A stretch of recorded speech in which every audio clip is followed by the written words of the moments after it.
اس حوالے سے ہمارے چونکہ یہاں پہ بھی میل ڈومیننٹ سوسائٹی تھی، we are the part of third world, تو وہاں یہاں پر اثرات جو تھے، ابھی ویسٹرن کلچر جو تھا وہ زیادہ نہیں آیا تھا، خواتین میں یہ اویئرنیس زیادہ نہیں تھی۔ لیکن جیسے جیسے ٹائم بدلا، جیسے جیسے حالات و واقعات بدلتے گئے، جیسے جیسے ہماری سوسائٹی نے ایک ایوولوشنری پروسیس جو ہے اس کو کمپلیٹ کیا، تو پھر ہم نے دیکھا کہ لیٹ نائنٹیز میں کوٹا سسٹم ختم ہونے کے بعد خواتین نے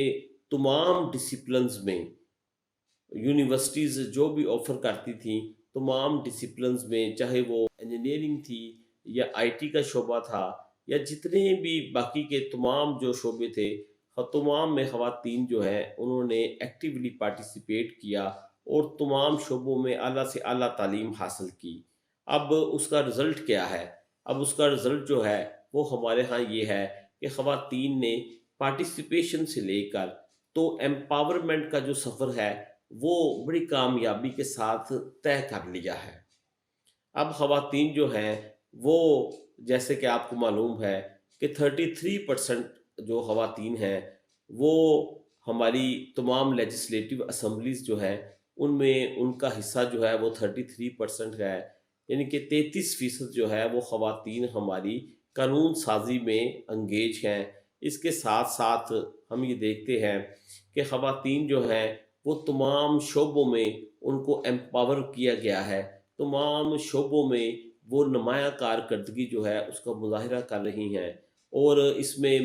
آپ کو بتا دوں کہ آپ دیکھیں کہ خواتین نے کس حد تک جد و جہد کی ہے، ان کی سٹرگل جو ہے وہ کس حد تک رنگ لائی ہے کہ آج ہماری خواتین اللہ کے فضل و کرم سے افواج پاکستان سے لے کر بینکنگ سیکٹر تک، اور بینکنگ سیکٹر سے لے کے آئی ٹی کے تمام شعبوں تک اور تمام ڈسپلنز میں خواتین انتہائی نمایاں کارکردگی جو ہے وہ نمایاں کارکردگی جو ہے وہ انہوں نے دی ہے۔ Now what is the need of the hour? اب ہماری ذمہ داری جو ہے آج کل کے وقت میں، ہماری ذمہ داری کیا ہے؟ ہماری ذمہ داری آج کل کے حالات میں یہ ہے کہ اب چونکہ آپ سمجھتے ہیں کہ وقت بہت تیزی کے ساتھ چینج ہو رہا ہے، ریڈیکل قسم کی چینجز جو ہیں وہ آ رہی ہیں، اٹس ایج آف انفارمیشن۔ ہم نے بتدریج سٹون ایج سے ایج آف انفارمیشن کی طرف سفر کیا ہے، تو ہمیں کرنا کیا ہے؟ ہمیں یہ کرنا ہے کہ ہم تمام تر، اب as a society, as a nation, ہم اپنی خواتین کو میکسیمم اپرچونٹیز جو ہیں وہ پرووائڈ کریں، تاکہ خواتین تمام شعبوں میں مردوں کے شانہ بشانہ کام کر سکیں۔ اور جیسے کہ پہلے انہوں نے اپنا لوہا منوایا ہے، جس طرح سے پہلے وہ سٹرگل کر کے ہر شعبے میں اب کام کرتے ہوئے ماشاءاللہ نظر آ رہی ہیں، تو نیکسٹ آنے والے دنوں میں بھی خواتین جو ہیں وہ اسی طرح سے ہمارے تمام شعبوں میں کام کرتی ہوئی نظر آئے۔ رفلی سپیکنگ، اس وقت جو پاکستان میں خواتین کی پرسنٹیج ہے وہ 45% جو ہماری آبادی ہے وہ خواتین پر مشتمل ہے، تو یہ انتہائی ضروری ہے۔ بلکہ خواتین کے ساتھ یہ بہت ناانصافی ہوگی کہ اگر خواتین جو ہیں ان کو پراپر جو ہے سوسائٹی میں ایکٹیو اپنا رول ادا نہ کرنے دیا جائے، کیونکہ اب خواتین جو ہے پاکستان میں اس وقت خواتین کے رائٹس جو ہیں وہ انتہائی، ان کو رائٹس مل بھی چکے ہیں آلریڈی، اور کسی قسم کی کوئی قدغن نہیں ہے خواتین کے حوالے سے۔ تو آپ سب کا، میرا، آپ کا یہ اخلاقی فرض ہے کہ ہم خواتین کو ہر حوالے سے سپورٹ کریں اور اوپن ہارٹیڈلی اس حقیقت کو تسلیم کریں کہ ہماری بچیاں جو ہیں، ہماری خواتین جو ہیں یہ بہت ٹیلنٹڈ ہیں، اللہ تعالیٰ نے ان کو بہت زیادہ قابلیت دی ہے، اور وہ خواتین جو اپنی قابلیت کے ذریعے دنیا کے کسی بھی شعبے میں آگے آنا چاہتی ہیں، تو ان کو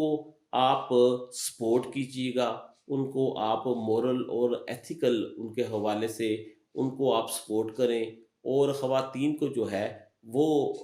اپرچونٹیز جو ہیں وہ ان کو میکسیمم اپرچونٹیز جو ہیں وہ ہم پرووائڈ کریں۔ سو آج کی اس نشست میں ہمارا اصل مقصد جو تھا وہ یہ تھا کہ ہم خواتین کا کردار جو ہر دور پہ بہت ہی اہم رہا ہے، وہ پارٹیسپیشن سے لے کے ایمپاورمنٹ تک ایک ایسا سفر ہے جو ہماری خواتین نے طے کیا ہے۔ اور اس میں اگر آپ کبھی ورلڈ ہسٹری کے اوپر نظر دورائیں تو آپ کو احساس ہوگا کہ اس سفر کو طے کرتے ہوئے یہ سفر جو تھا یہ کوئی آسان سفر نہیں تھا۔ اس سفر میں خواتین کے ساتھ بہت ظلم و ستم ہوئے، اور خواتین کے ساتھ بہت زیادہ تفریق بھی بعض جگہوں پر ہمیں نظر آتی تھی کہ خواتین جو ہے ان کو پراپر رائٹس نہیں دیے جاتے تھے۔ خواتین کو ویجز جو تھے، ان کو جو ویجز ملتے تھے وہ ویجز جو تھے وہ مردوں کے برابر نہیں دیے جاتے تھے، باوجود اس کے کہ خواتین جو تھیں وہ مردوں کے برابر کام کرتی تھیں۔ لہٰذا خواتین جو ہیں، میں ان کے حوصلے کو سلوٹ کرتا ہوں کہ خواتین نے ایک ٹائم ان کو ضرور لگا ہے اس سفر کو طے کرتے ہوئے، لیکن اللہ کا شکر ہے، اللہ کا کرم ہے کہ انہوں نے اپنا یہ سفر کامیابی کے ساتھ طے کر لیا ہے، اور انہوں نے اپنی پارٹیسپیشن جو شروع سے وہ کنٹریبیوٹ کرتی رہی سوسائٹی میں، تو اس سوسائٹی میں انہوں نے اپنی جو بھی کنٹریبیوشنز جو تھیں، ان کی پارٹیسپیشن جو تھی، وہ اس سے لے کے اب ماشاءاللہ ہماری خواتین جو ہیں انہوں نے ہر حوالے سے خود کو ایمپاور کیا ہے۔ وہ ماشاءاللہ وہ خواتین جو ہیں وہ پاور میں بھی آ چکی ہیں، پاور میں ہیں، ہماری ڈیسیجن میکنگ میں ہیں۔ لہذا آج کی نشست کا مقصد یہ تھا کہ ہم خواتین کو نہ صرف یہ کہ خواتین کا جو رول ہے اس کو اپریشیٹ کریں، بلکہ خواتین جو ہے ان کو ہر حوالے سے ان کو سپورٹ کریں، اور تاکہ وہ ہماری ترقی کی جو پاکستان کی جو ترقی ہے اس میں اپنا